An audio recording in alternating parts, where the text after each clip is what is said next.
Halloween Ends is in theaters and streaming right now, but did it end up as one of my favorite Halloween movies? I let you know right now.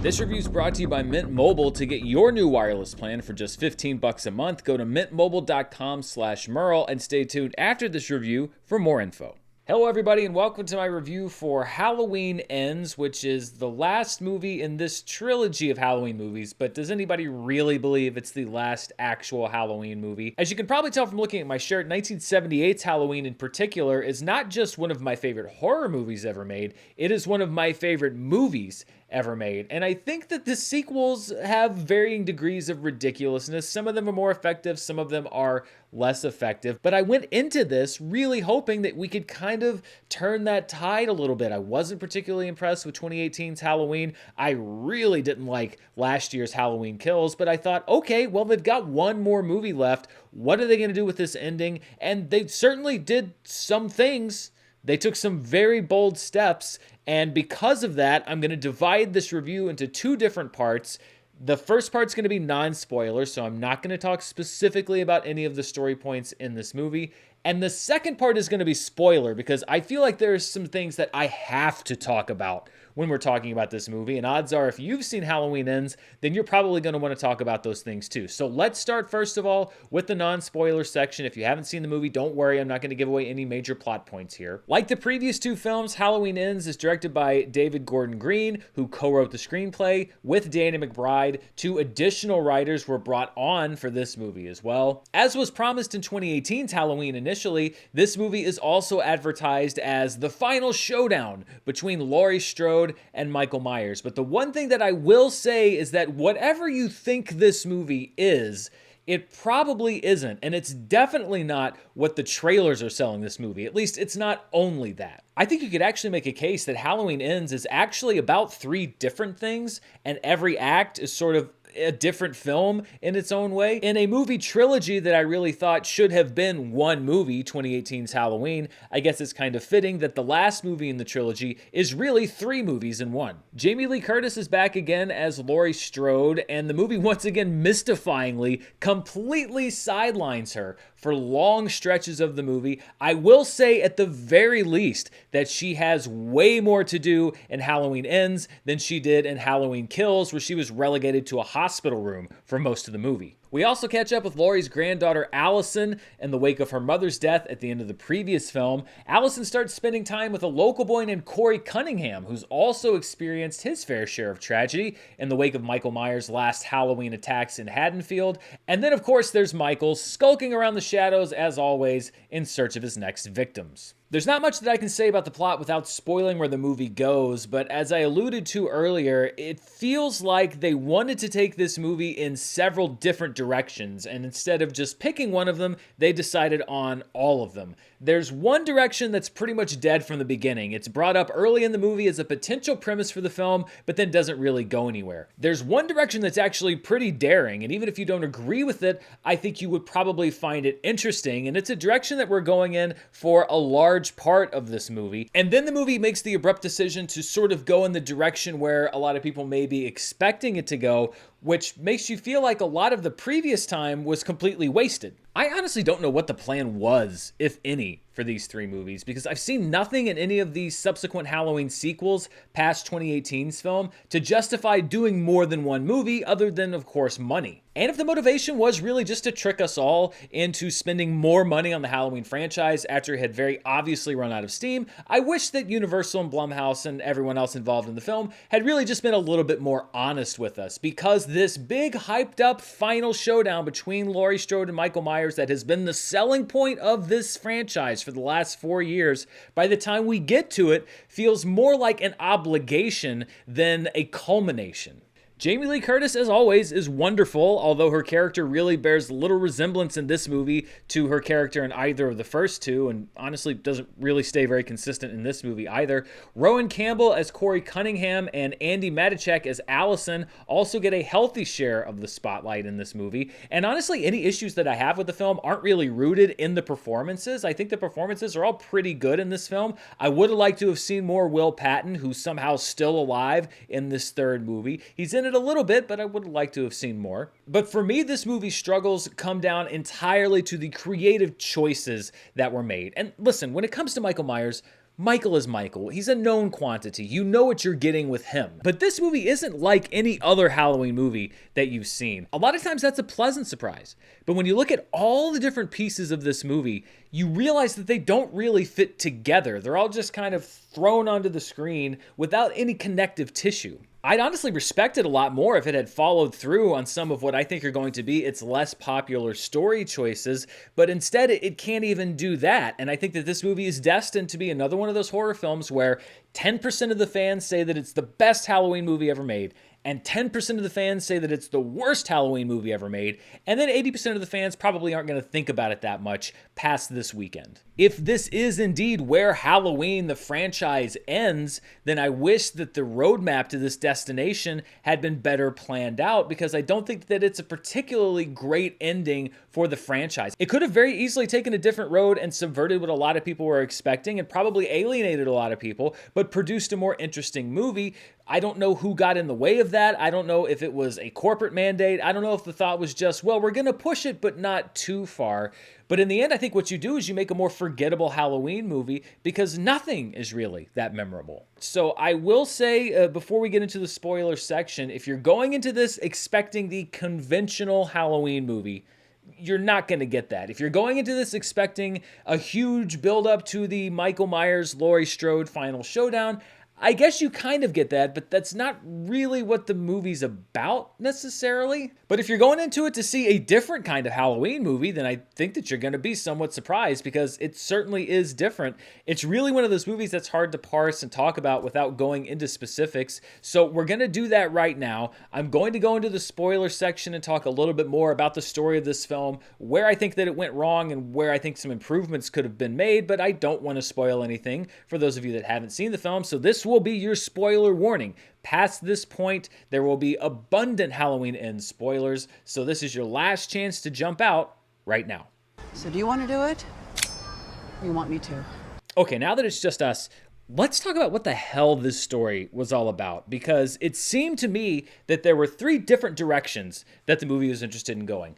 Number one is an exploration into Haddonfield and Michael Myers' evil and the fact that it infects all of the residents. And that's pretty much where the movie starts out, with Laurie's voiceover, and we see the people that have been killing each other and committing suicide. And I think it even plays to the death of the little kid at the beginning of this movie. That's a bold stroke right from the very beginning, to kill a kid in the first 5 minutes of the film. That was an interesting road to go down. The idea that Michael Myers himself isn't the one that's perpetrating all of the evil in Haddonfield. It's kind of like Derry in It. It's something that just seeps into the consciousness, and I liked that concept, but they don't really do a whole lot more with it past the initial setup. The second direction, and the one that most of the movie was about, is the next Michael Myers. The idea that Corey, because of his trauma and because of the fact that people have been picking on him and won't let him get out from underneath this tragic accident, that the evil that was inside Michael Myers manifests inside of him, and really through the cruelty of Haddonfield's residents, the greatest evil that the town has ever seen is reborn. Now, this is a bold strategy, because it means that you are not bringing the Michael Myers that people know, the guy that's on this shirt, on screen. But for a lot of the movie, I was kind of sitting there with my jaw kind of half dropped open, but also kind of going like, okay, you know what? I kind of respect what you're doing here. I don't know if it's going to work, but I respect it. But then you have the third direction, and it's the one that most people are expecting this movie to go, which is old man Michael Myers is back. He's got the mask on. He's killing people with a knife. He's coming for Laurie, and then they're going to fight each other until one or both of them are dead. And that's ultimately the direction that the movie decides to go in. Now, there was a fourth direction that I thought the movie was going to be headed, which is this natural-born killers type story where we have Allison and Corey together doing murders throughout Haddonfield, and I was kind of under the assumption that that's where we were going, because it seemed so obvious by the middle of the movie that Corey had become an absolute psychopath that I figured the only reason that Allison would be anywhere near him was because she too had been sort of transformed by her trauma, and that they were going to both become Michael Myers. And again, that's a very divisive strategy, but it's an interesting one. Just burn it all to the ground. I like the match. There were a couple of points where I thought that we were going to commit to this new direction and Corey was just going to become the new Michael Myers. The first one was really his interactions with Michael at the very beginning in that pipe, in that sewer. I thought for a while that Michael wasn't actually really down there, that he was a manifestation inside Corey's mind and this sort of almost like not really psychic, but this mental handover of Michael's legacy to Corey. And now he picks up the knife and he becomes Michael Myers. But then it became obvious that Michael was actually down there. Then I thought that when Corey went to go get Michael's mask, that he was going to kill Michael Myers. And then again, he would become the new Michael. But both times they didn't go in that direction.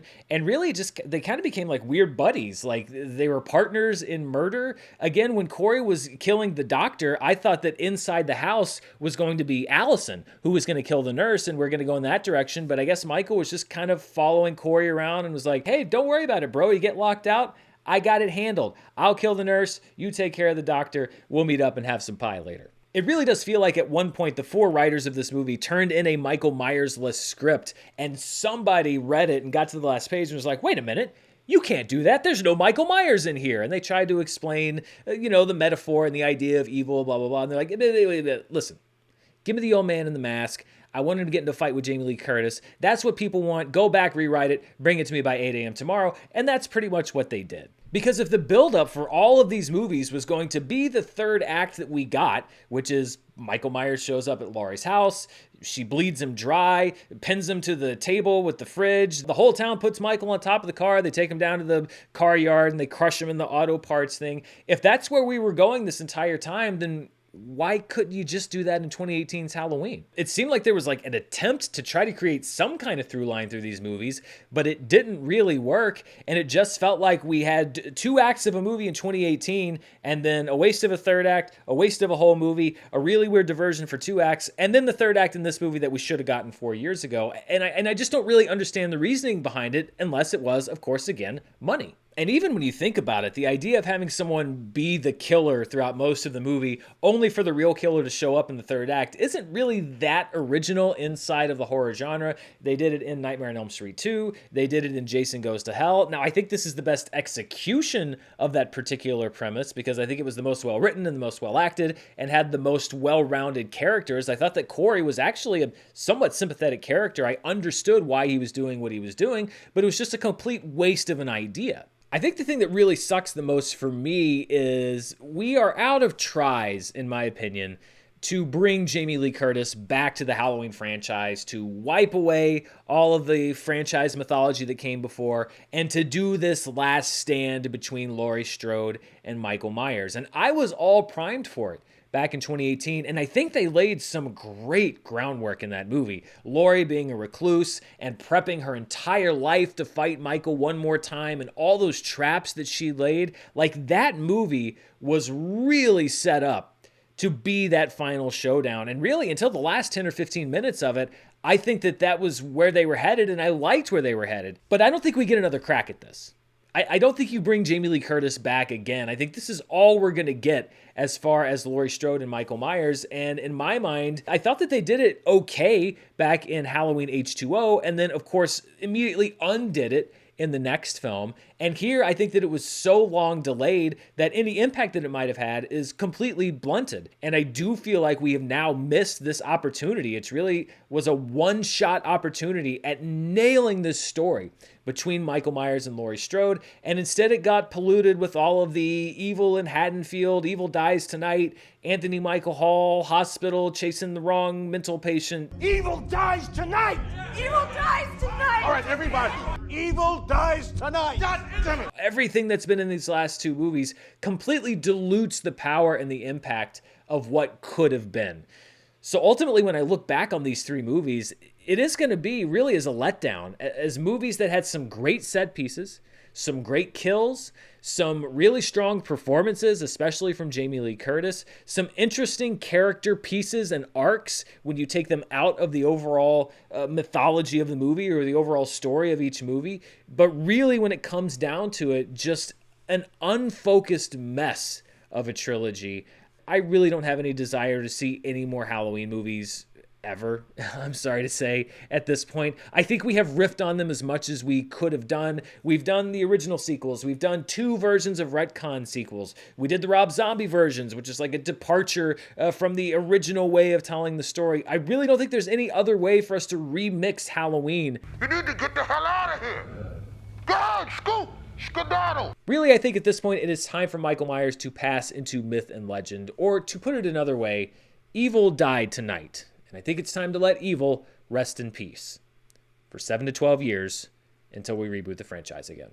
So those are my thoughts on Halloween Kills, both non-spoiler and spoiler. What did you think of the movie? Are you heading out to the theater to see it? Did you watch it already on Peacock?